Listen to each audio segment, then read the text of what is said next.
నమస్తే, welcome to yes news. ముందుగా headlines. CM Chandrababu అధ్యక్షతన ఏపీ కేబినెట్ భేటీ. కీలక నిర్ణయాలు తీసుకున్న ఏపీ కేబినెట్.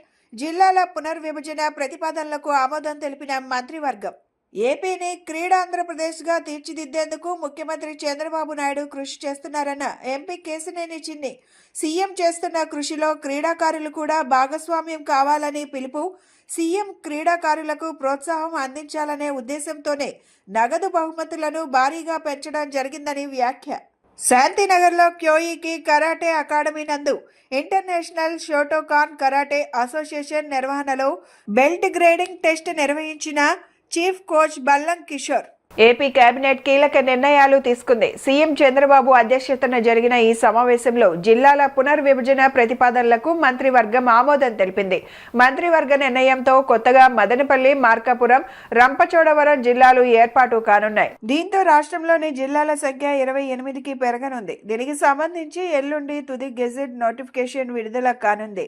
అన్నమయ్య జిల్లాలోని రాయచోటిని మదనపల్లె కొత్త జిల్లాకు, రాజంపేటను కడప జిల్లాకు, రైల్వే కోడూరును తిరుపతి జిల్లాకు, గూడూరును తిరుపతి జిల్లా నుంచి నెల్లూరులో కలిపే ప్రతిపాదనలకు మంత్రివర్గం ఆమోదం తెలిపింది.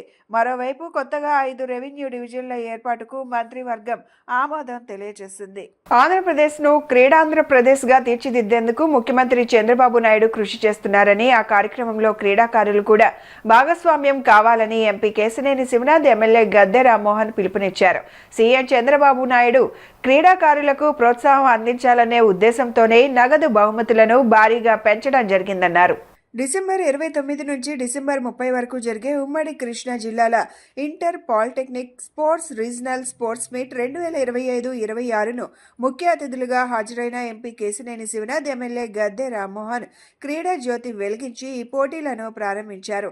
అనంతరం శాంతి కపోతాలను గాలిలోకి ఎగరవేశారు. ఈ సందర్భంగా ఎంపీ కేశినేని శివనాథ్ మాట్లాడుతూ ఉమ్మడి కృష్ణా జిల్లాల inter polytechnic sports regional sports మీట్లో పాల్గొన్న క్రీడాకారులకు శుభాకాంక్షలు తెలిపారు. నగరంలో ఎక్కడ క్రీడా పోటీలు జరిగినా ఎమ్మెల్యే గద్దె రామ్మోహన్తో కలిసి ప్రోత్సహించడమే కాకుండా అన్ని విధాలుగా సహకారం అందిస్తున్నామన్నారు. సీఎం చంద్రబాబు విద్యార్థులు ఎడ్యుకేషన్తో పాటు క్రీడల్లో కూడా రాణించే విధంగా చర్యలు తీసుకున్నారన్నారు. విజయవాడకు చెందిన క్రీడాకారులు క్రీడల్లో బాగా రాణిస్తున్నారని అన్నారు. విజయవాడలో జరిగిన జాతీయ స్థాయి సీనియర్ బ్యాడ్మింటన్ టోర్నీలో మహిళల సింగిల్స్ విభాగంలో నగరానికి చెందిన సూర్య చరిష్మా విజయం సాధించి యువ క్రీడాకారులకు స్ఫూర్తి అందించిందన్నారు. ఎన్టీఆర్ జిల్లాలోని ప్రభుత్వ పాఠశాలల్లోని మైదానాలు తన సొంత నిధులతో కేశినేని ఫౌండేషన్ ద్వారా అభివృద్ధి చేయడం జరిగిందని తెలిపారు. మనం చూస్తున్నాం, విజయవాడ నగరంలో ఏ క్రీడా కార్యక్రమాలున్నా నేను కానీ ఎమ్మెల్యే గారు కానీ తప్పకుండా పాటించి విద్యార్థుల్లో క్రీడా స్ఫూర్తిని పెంచడం, అన్నిటికన్నా ముఖ్యంగా ఇవాళ క్రీడల్లో పోటీతత్వం ఏ విధంగా నెలకొందో రేపు రాబోయే కాలంలో వారి చదువుల్లో కూడా ఒక స్పోర్ట్స్ మ్యాన్కి ఒక పోటీతత్వం ఉంటుంది. అదేవిధంగా డెవలప్ చేయడానికి గౌరవ ముఖ్యమంత్రి వర్యులు క్రీడాంధ్రప్రదేశ్ చేయాలనే కోరికతో ఉన్నారు. దానికి విజయవాడ నగరం నుంచి ఇవాళ ఎంతోమంది యువ క్రీడాకారుల స్ఫూర్తి. నిన్న కూడా చూసాం, నేషనల్ బ్యాడ్మింటన్ ఛాంపియన్షిప్లో కూడా ఆంధ్ర వ్యక్తులు గెలవడం జరిగింది. అందరూ చక్కగా క్రీడలు ఆడి చక్కగా చదువుకుని క్రీడాంధ్రప్రదేశ్ చంద్రబాబు నాయుడు గారి కార్యక్రమంలో అందరం భాగస్వాములు కావాలని వచ్చిన క్రీడాకారులందరినీ కోరుకుంటూ అందరికీ శుభాభినందనలు తెలియజేసుకుంటాం. ఇంట్లో ఎలుక చేరిందని ఇల్లు తగలబెట్టిన చందంగా కేంద్రంలోని బీజేపీ ప్రభుత్వ వ్యవహార శైలి ఉందని ఆంధ్రరత్న భవన్లో జరిగిన సమాలోచన సదస్సులో పలువురు వక్తలు అభిప్రాయం వ్యక్తం చేశారు. గ్రామీణ ఉపాధి పథకం పేరు మార్పు, కొత్త చట్టాన్ని రద్దు చేయాలని కేంద్ర ప్రభుత్వాన్ని డిమాండ్ చేశారు. లేకుంటే దేశవ్యాప్తంగా నిరసన కార్యక్రమాలను ఉధృతం చేస్తామన్నారు. ఉపాధి హామీ పథకం పేరు మార్పు, కొత్త చట్టాన్ని రద్దు చేయాలని కోరుతూ అన్ని సంఘాల ఆధ్వర్యంలో సమాలోచన సదస్సు కాంగ్రెస్ పార్టీ రాష్ట్ర కార్యాలయం ఆంధ్రరత్న భవన్లో జరిగింది. ఈ కార్యక్రమంలో సిడబ్ల్యూసి మెంబర్లు గిడుగు రుద్రరాజు, పల్లెం రాజు, మాజీ మంత్రి రఘువీరారెడ్డి, మాజీ కేంద్ర మంత్రి శోభనాథ్ రిశ్వరరావు, సిపిఎం కార్యదర్శి వర్గ సభ్యుడు సిహెచ్ బాబురావు, సిపిఐ రాష్ట్ర కార్యదర్శి ఈశ్వరయ్య, రైతు సంఘం నాయకులు కేశవరావు, పలు సంఘాల నాయకులు పాల్గొన్నారు. ఈ సందర్భంగా వారు మాట్లాడుతూ గ్రామీణ ప్రజలకు పట్టెడన్నం పెట్టే పథకాన్ని కేంద్రంలోని బీజేపీ ప్రభుత్వం నిర్వీర్యం చేసిందన్నారు. గాంధీకి వ్యతిరేకంగా నాథారాం గాడ్సే పేరు స్మరించేలా జీరామ్జీ అని పేరు పెట్టారన్నారు. పథకం నిధుల్లో 40% వాటా విధానం ద్వారా రాష్ట్రాలకు భారం పెరిగిందన్నారు. ఈ చట్టానికి వ్యతిరేకంగా పోరాటం చేయాల్సిన అవసరం ఉందన్నారు.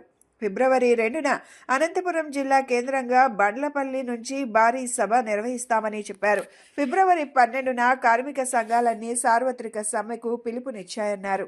ఇవాళ గ్రామీణ ప్రాంతాల్లో ఉన్నటువంటి నిరుద్యోగ సమస్య నిర్వహించడం కోసం కానీ వారికి ఉపాధి కల్పించే విషయంలో ఆనాడు యూపీఏ ప్రభుత్వం ఎంతో ప్రతిష్టాత్మకంగా తీసుకున్నటువంటి మహాత్మా గాంధీ గ్రామీణ ఉపాధి హామీ పథకాన్ని ఇవాళ ప్రతి గ్రామంలో కూడా మహాత్మా గాంధీ గారి ఒక ఫ్రేమ్ పెట్టి ఆ గ్రామంలో ఉన్నటువంటి చిన్న చిన్న పనులు చేసుకోవడం కానీ, రైతాంగం చిన్న చిన్న మురుక్కాలు కానీ, పంటకాలను దోవుకోవడం కానీ, చిన్న ఇంకుడు గుంటలు దోవుకోవడం కానీ, పనులు చేసుకోవడం కానీ, రోడ్లు వేసుకోవడం కానీ, ముళ్ళకంపలు తొలగించుకోవడం కానీ, అది ఎంతో మహత్తరమైన ఆశతో పెట్టినటువంటి ఆ పథకాన్ని చూసి వాళ్ళ ఓర్వలేక ఈ దేశానికి జాతిపితగా ఉన్నటువంటి మహాత్మా గాంధీ గారి పేరునే రూపాలనేటువంటి ఒక దురదృష్టమైనటువంటి ఆలోచన వాళ్ళ కేంద్రం తీసుకున్నటువంటి ఆ చట్టాన్ని రద్దు చేసింది. దాని మీద వాళ్ళ రాహుల్ గాంధీ గారు, వాళ్ళ ఇండియా కూటమి నాయకులు అందరూ కూడా ఒకే మాట ఒకే బాటగా ఉండి దాన్ని తిరిగి తీసేసే వరకు కూడా ప్రజా ఉద్యమాన్ని చేపట్టామని చెప్పడం జరిగింది. అందులో భాగంగానే కాంగ్రెస్ వర్కింగ్ కమిటీ సమావేశం కూడా ఢిల్లీలో జరిగినప్పుడు ఆ సమావేశంలో కూడా పెద్దలందరూ కూడా ఒకే ఆలోచన తీసుకుని రేపు జనవరి 5వ తారీఖు నుంచి కూడా ప్రజా ఉద్యమంలో పాల్గొన్న దాన్ని తిరిగి తీసుకొచ్చే వరకు కూడా ఆ చట్టాన్ని మళ్ళీ అమలు చేసే వరకు కూడా ప్రజలతో ఉండి గ్రామీణ ప్రాంతాల్లో మహాత్మా గాంధీ గారు మనకి ఏం చెప్పాడు, గ్రామ స్వరాజ్యం కావాలన్నారు. గ్రామాలు సస్యశ్యామలంగా ఉంటేనే జిల్లాలు, తర్వాత రాష్ట్రాలు, దేశం సస్యశ్యామలంగా ఉంటుందని చెప్తే దాన్ని తూచా తప్పకుండా అమలు చేయాలనేటువంటి పెద్ద మహత్తరమైనటువంటి ఆలోచనతో కాంగ్రెస్ పార్టీ ఆనాడు యూపీఏ ప్రభుత్వం నిర్ణయం తీసుకుంటే ఇవాళ దాన్ని కాలు రాయాలని, మహాత్మా గాంధీ గారి పేరు ఉండకూడదని, జవహర్లాల్ నెహ్రూ గారి పేరు ఉండకూడదని ఒక దురాలోచనతో జరుగుతున్నటువంటి ఈ సంఘటనలు మనం ఇప్పుడు కూడా ప్రజా కురుక్షేత్రం వెళ్ళి ఉద్యమాలుగా చేయకపోతే దీని భారతదేశంలో మనకు ప్రజాస్వామ్యం కానీ, రాజ్యాంగ హక్కులు కానీ, వాక్ స్వాతంత్రం కానీ ఏ స్వాతంత్రం కూడా వచ్చేటువంటి పరిస్థితులు లేవు. కాబట్టి పెద్దలందరూ కూడా ఆలోచన చేస్తారు. తప్పకుండా దీన్ని ప్రజా ఉద్యమంగా తీసుకెళ్లి మళ్ళీ తిరిగి మహాత్మా గాంధీ గ్రామీణ ఉపాధి హామీ వచ్చే వరకు కూడా అలిపెరిగిన పోరాటం చేయాలని కూడా మీ అందరికీ హృదయపూర్వకంగా నేను విజ్ఞప్తి చేస్తూ ఈరోజు మన్రేగా చట్టాన్ని రద్దు చేసి రామ్జీ పేరుతో మోడీ చట్టం తెచ్చారు, బీజేపీ చట్టం తెచ్చారు, ఆర్ఎస్ఎస్ చట్టం తెచ్చారు, కార్పొరేట్ చట్టం తెచ్చారు. ఇది చట్టం మార్పు, పేరు మార్పే కాదు, ఇది ఒక విధానం మార్పు. పేద ప్రజలకి దశాబ్దాల పాటు పోరాడి సాధించుకున్నటువంటి పని హక్కు మీద దీన్ని దాడి చేయటం. అందుకే దీన్ని దేశంలో ఉన్నటువంటి ప్రతి పౌరుడు పార్టీలకు అతీతంగా అనేక దశాబ్దాల తర్వాత వచ్చిన హక్కుని హరించి వేస్తున్నప్పుడు దాన్ని కాపాడుకోవాల్సిన చారిత్రాత్మక బాధ్యత ఇప్పుడున్న పార్టీల మీద, సమాజం మీద ఉంది. ఇది అంతేకాదు, ఇది పేదల మీద దాడి, పేదల ఉపాధి మీద దాడి. మరోవైపున గ్రామీణ ప్రాంత ఆర్థిక వ్యవస్థ మీద దాడిది. ఈ పథకం వల్ల గ్రామాల్లో ఎటువంటి మెరుగైన ఉపాధి కానీ, సదుపాయాలు కానీ, ఆర్థిక వ్యవస్థ ఎలా వచ్చిందో తెలుసు. ఇదే కాదు, ఇది రాజ్యాంగం మీద దాడి, రాజ్యాంగంలో ఉన్న ఫెడరలిజం స్ఫూర్తికి దాడిది. రాష్ట్రాల మీద 40% భారం పెంచి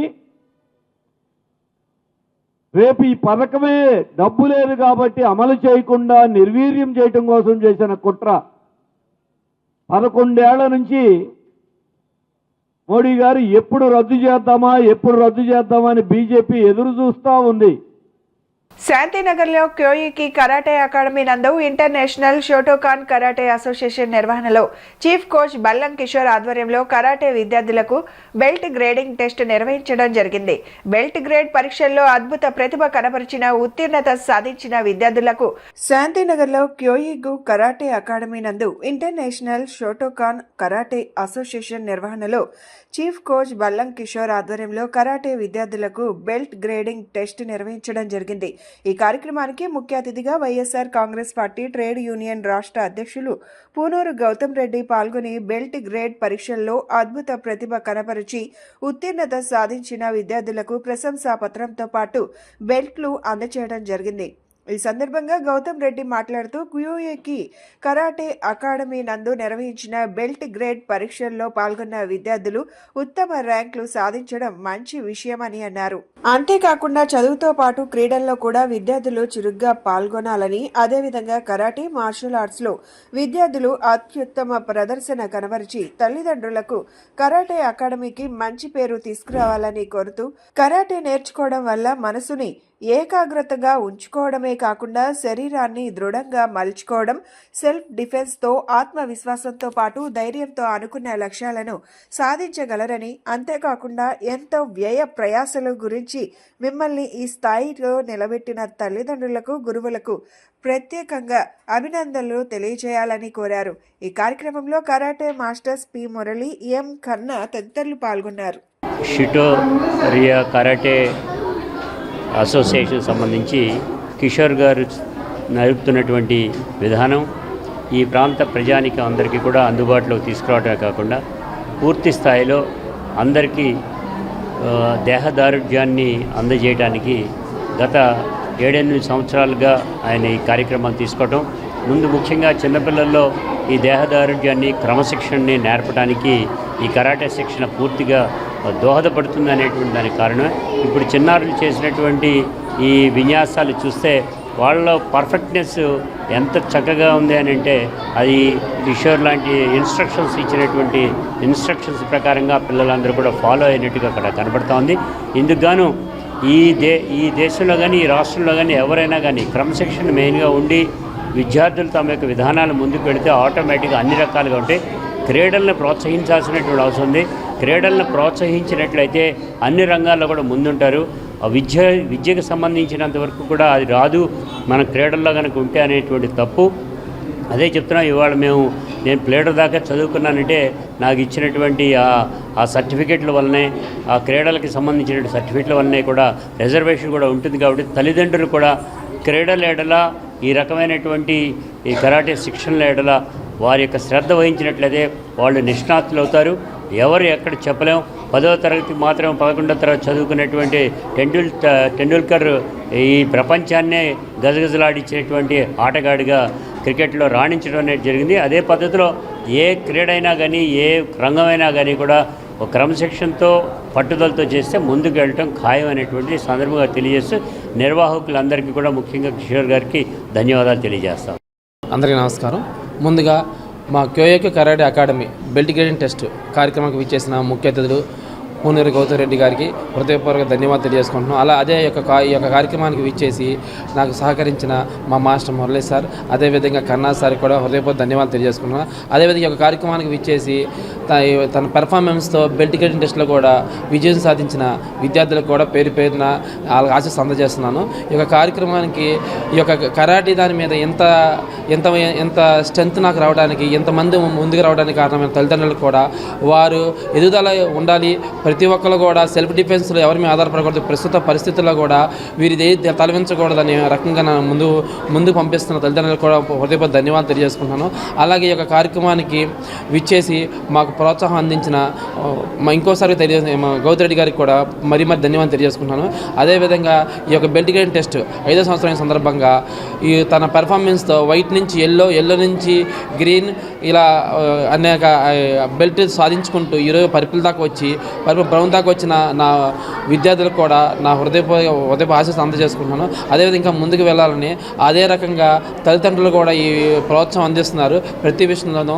అదేవిధంగా వారికి కూడా హృదయపూర్వకంగా ధన్యవాదాలు తెలియజేసుకుంటూ సెలవు తీసుకుంటాను. అనుభవజ్ఞులైన డైరెక్టర్ల సారథ్యంలో ది సిటిజన్ కోఆపరేటివ్ సొసైటీ 5,000 కోట్ల రూపాయల టర్నోవర్ సాధించిందని the citizen cooperative society limited MD M Narendra Kumar తెలిపారు.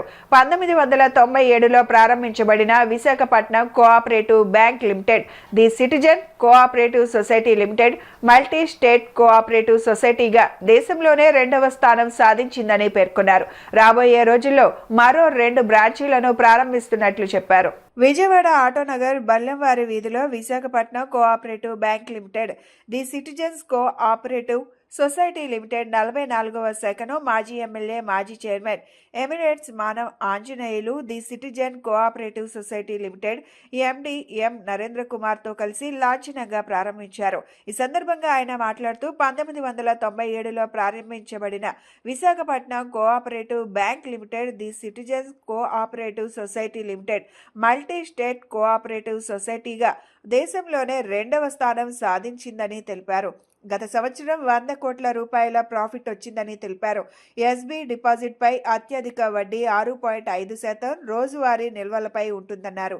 ఎఫ్డీలపై మంత్లీ ఇంట్రెస్ట్, అక్షయ డిపాజిట్లు, రికవరింగ్ డిపాజిట్లు ఉంటాయని, మార్ట్గేజ్ లోన్స్, బంగారంపై రుణ సౌకర్యం ఉంటుందని చెప్పారు. ఇన్వెస్ట్మెంట్లు 600 కోట్లు, గోల్డ్ లోన్స్ 1400 కోట్ల రూపాయలు ఉంటుందని అన్నారు. ఈ అవకాశాన్ని వినియోగించుకోవాలని కోరారు. అనంతరం ముఖ్య అతిథులు ఏ రవిచంద్ర, బి రామబ్రహ్మం మాట్లాడుతూ సహకార రంగ స్ఫూర్తిని కొనసాగిస్తూ బ్యాంకు అభివృద్ధిలోకి తీసుకెళ్తామని అన్నారు.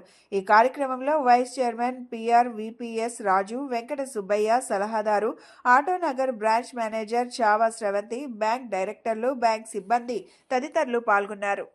ఈరోజు మన the citizen cooperative credit society 44వ బ్రాంచ్ ఇనాగ్రేషన్కి చేయడానికి మేము ఇక్కడ వచ్చాము.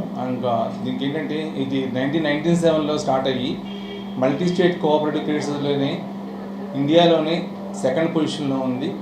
అలాగే మాకు 42 బ్రాంచ్లు ఉన్నాయండి. ఇటీవల 4 బ్రాంచ్లు మనకి లైసెన్సులు రావడం జరిగింది. 4 బ్రాంచ్ల్లో కూడా ఒక బ్రాంచ్ ఎల్బీనగర్లో ఓపెన్ చేసాము. 43వ బ్రాంచ్, 44వ బ్రాంచ్ వచ్చేసి ఇక్కడ మనం ఆటనగర్లో ఓపెన్ చేస్తాము. అండ్ రాబోయే ఇంకో 2 బ్రాంచ్లు, ఒకటి మధురవాడ, మణికొండలో కూడా ఓపెన్ చేయడానికి మేము ప్రయత్నాలు చేసి మార్చిలోపల ఓపెన్ చేస్తామండి.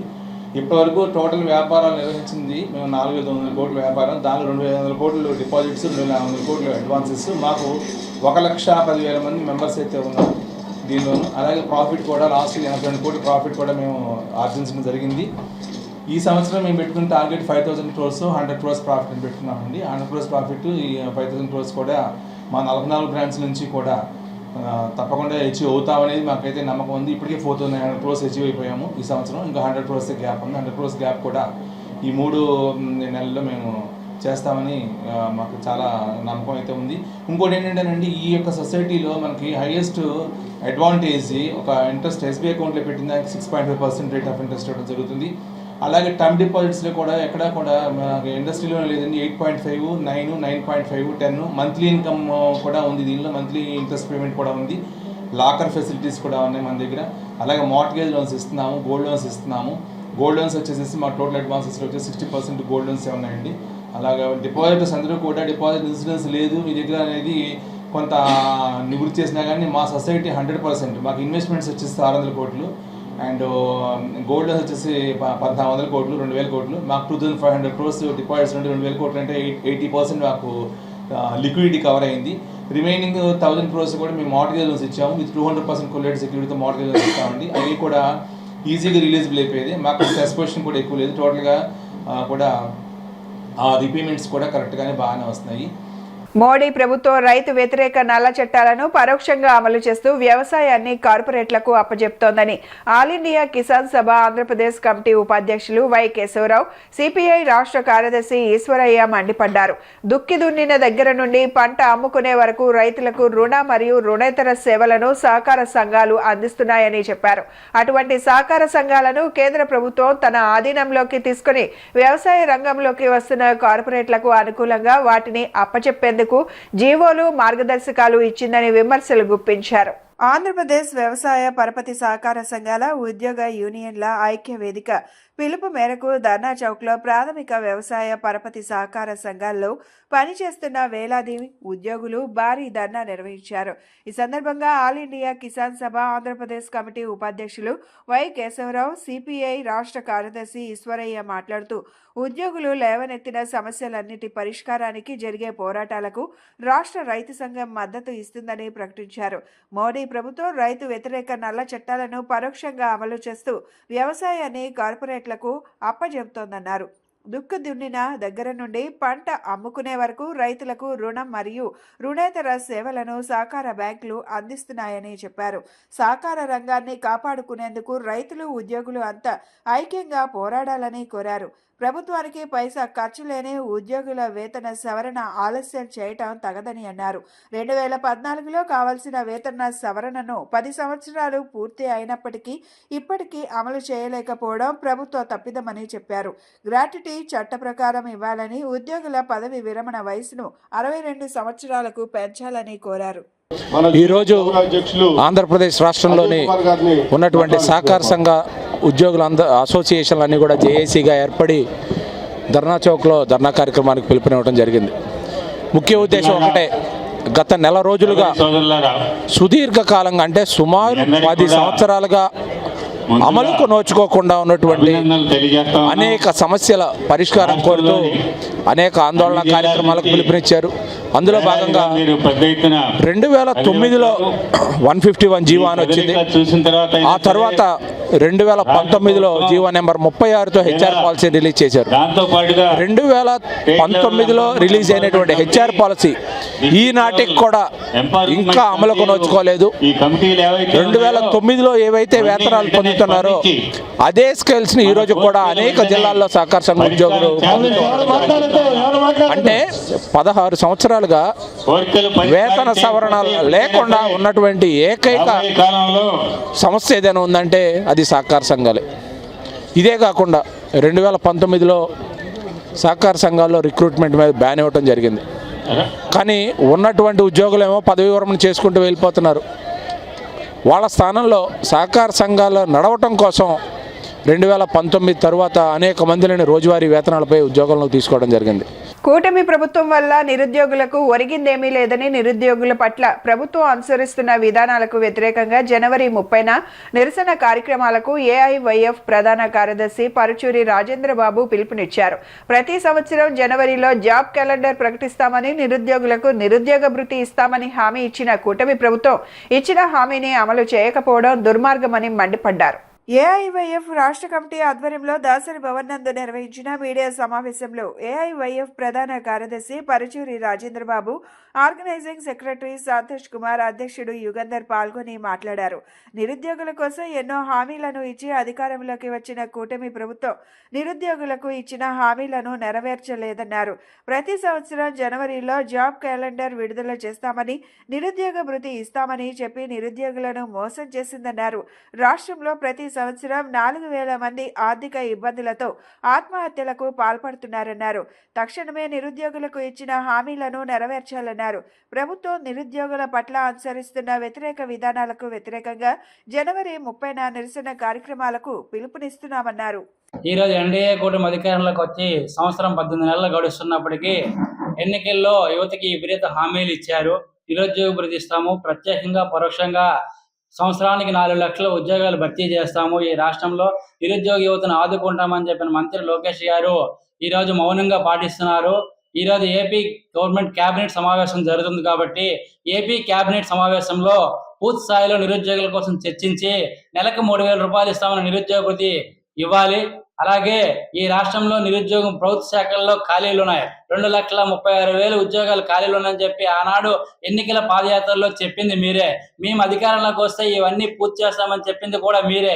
తక్షణమే ఈ ప్రభుత్వ శాఖల్లో ఖాళీగా ఉన్న ఉద్యోగాలు భర్తీ చేయాలని చెప్పి ఏఐవైఎఫ్గా మేము డిమాండ్ చేస్తున్నాం.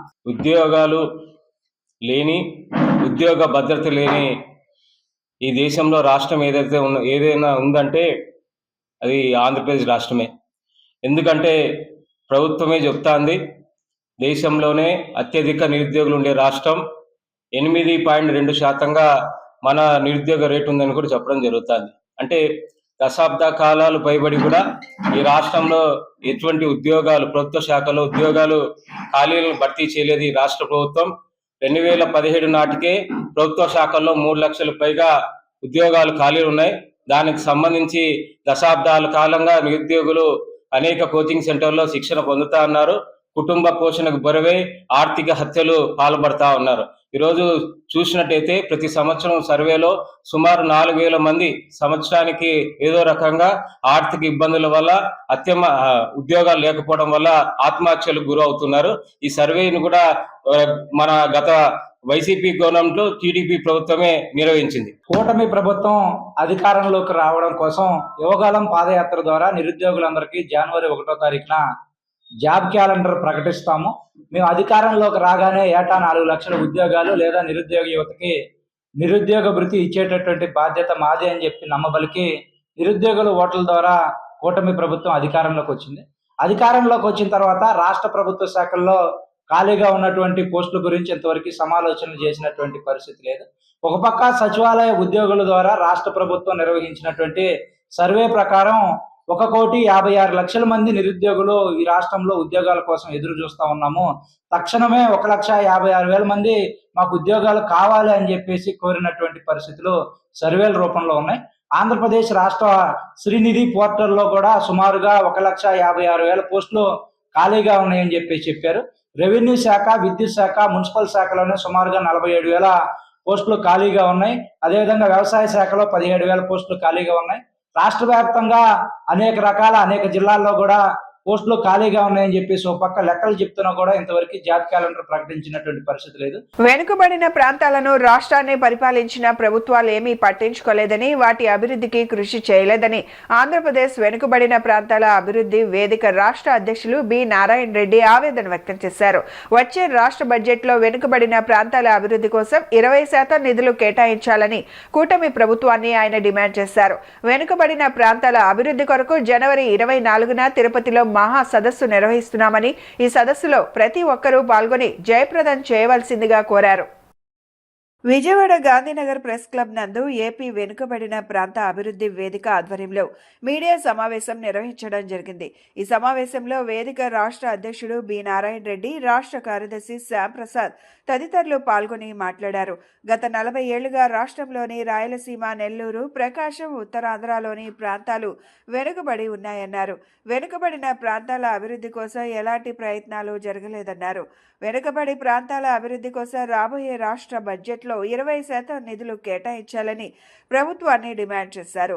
అదేవిధంగా నీటి పారుదల ప్రాజెక్టులను పూర్తి చేసి వెనుకబడిన ప్రాంతాల సాగు, తాగు నీటిని అందించే విధంగా ప్రభుత్వం చర్యలు తీసుకోవాలని కోరారు. ఈ విషయమై వచ్చే జనవరి 24న తిరుపతిలో మహా సదస్సు నిర్వహిస్తున్నామన్నారు. అనంతరం విజయవాడలో నిరసన కార్యక్రమాలు చేపడతామన్నారు. కలిగినటువంటి అనంతపురం జిల్లాకు జీవనాడైనటువంటి అంద్రీనీవాకి 3,850 కోట్ల రూపాయలు ఖర్చు పెట్టి రోజుకు 3,850 క్యూసెక్కుల నీటిని అనంతపురం జిల్లాకి, అంటే రాయలసీమలో 4 జిల్లాలకు సంబంధించిన ప్రాజెక్ట్ అది. దానికి మేము తీసుకుపోతామని చెప్పి ప్రగల్భాలు పలికారు. మేము కూడా సంతోషపడ్డాం. మొదటి దశ వైడింగ్ చేస్తాము, రెండవ దశ లైనింగ్ చేస్తామని చెప్పారు. అయితే ఈరోజు రిజల్ట్ చూస్తే జూలై 17 నుంచి పంపింగ్ చేస్తున్నారు మల్యాల నుంచి. ఇప్పటికి 30 టీమ్స్లు వచ్చినాయి అనంతపురం జిల్లాకి.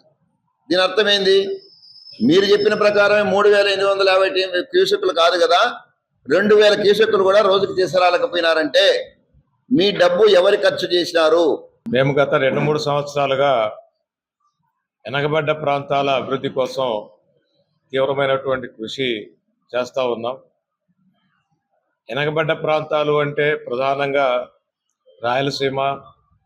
రాయలసీమతో పాటు నెల్లూరు, ప్రకాశం, మెట్ట ప్రాంతాలు, వీటితో పాటు అత్యధిక వర్షపాతం ఉన్నటువంటి ఉత్తరాంధ్ర ప్రాంతాలు, వీటితో పాటు కృష్ణా, గుంటూరు, ఉభయ గోదావరి జిల్లాల్లో కొన్ని మెట్ట ప్రాంతాలు ఉన్నాయి.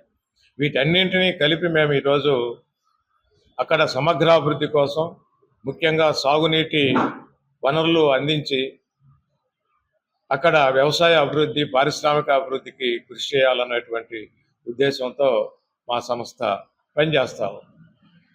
ఇక్కడ ముఖ్యంగా రేపు జనవరి 24వ తేదీన తిరుపతిలో ఒక పెద్ద సదస్సు నిర్వహిస్తూ ఉన్నాం.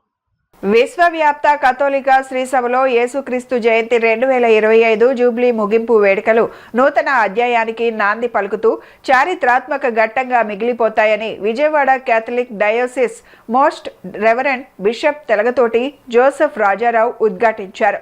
బెంచ్ సర్కిల్ సమీపంలోని పడమట నిర్మలా హై స్కూల్ ప్రక్కన ప్రఖ్యాతిగాంచిన సెయింట్ పాల్స్ క్యాథడ్రిల్లో ఆదివారం సాయంత్రం జరిగిన యేసుక్రీస్తు జయంతి 2025 జూబ్లీ ముగింపు వేడుకల్లో ఆయన ముఖ్య అతిథిగా పాల్గొన్నారు. బెన్ సర్కిల్ సమీపంలోని పడమట నిర్మలా హై స్కూల్ ప్రక్కన ప్రఖ్యాతిగాంచిన సెయింట్ పాల్స్ క్యాథడ్రల్లో ఆదివారం సాయంత్రం జరిగిన యేసుక్రీస్తు జయంతి 2025 జూబ్లీ ముగింపు వేడుకల్లో ఆయన ముఖ్య అతిథిగా పాల్గొన్నారు.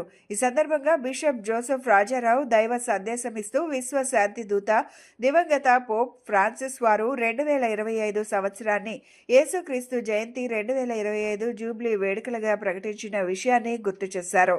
విజయవాడ కేథలిక పీఠం మెన్యూనోర్ సెయింట్ పాల్స్ కేథడ్రల్ విచారణకర్తలు రెవరెండ్ ఫాదర్ మువ్వల ప్రసాద్ మాట్లాడుతూ కేథలిక తెలుగు శ్రీ సభకు యువతి యువకులు ముఖ్య భూమిక పోషిస్తూ సమైక్యతను చాటి చెప్పే విధంగా ముందుకు సాగాలన్నారు. విజయవాడ కేథలిక పీఠం vicar general reverend father M Gabriel మాట్లాడుతూ గత నవంబర్ నెల 8వ తేదీన ఆంధ్ర లయోలా కళాశాలలో విశాఖపట్నం అగ్రపీఠం పరిధిలోని 6 కేథలిక్ డయోసిస్లు ఒకే వేదిక మీదకు వచ్చి అందుకు విజయవాడ కేథలిక పీఠం యేసుక్రీస్తు జయంతి 2025 జూబ్లీ ప్రారంభ వేడుకలను కన్నుల పండుగగా నిర్వహించి ఘనతకెక్కిందన్నారు.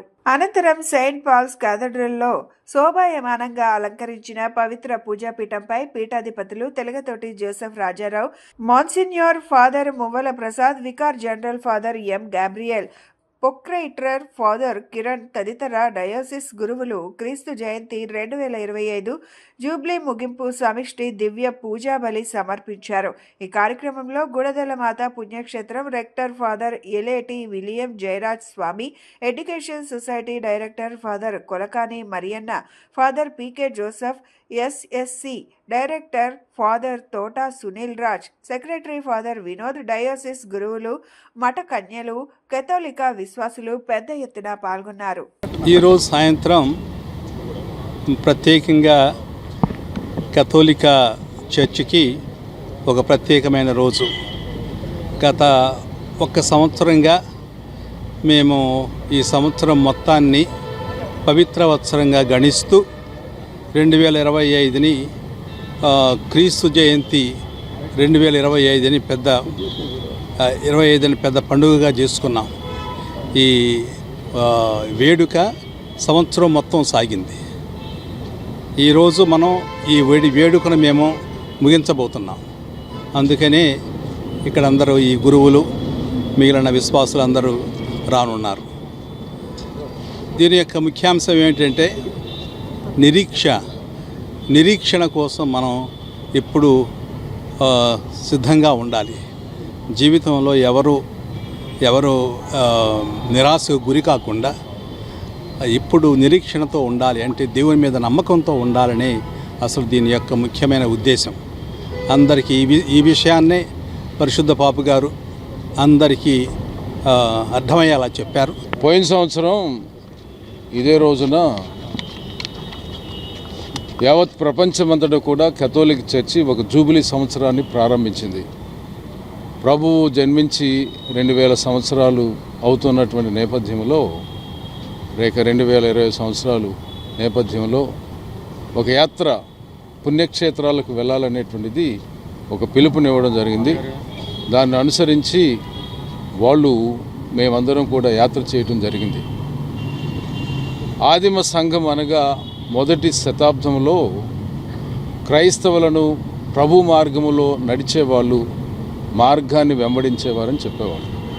దాన్ని స్ఫూర్తిగా తీసుకుని ఈ జూబిలీ సంవత్సరం ప్రకటించడం, మేమందరం కూడా భక్తి ప్రపత్తులతో యాత్రలు చేయడం జరిగింది.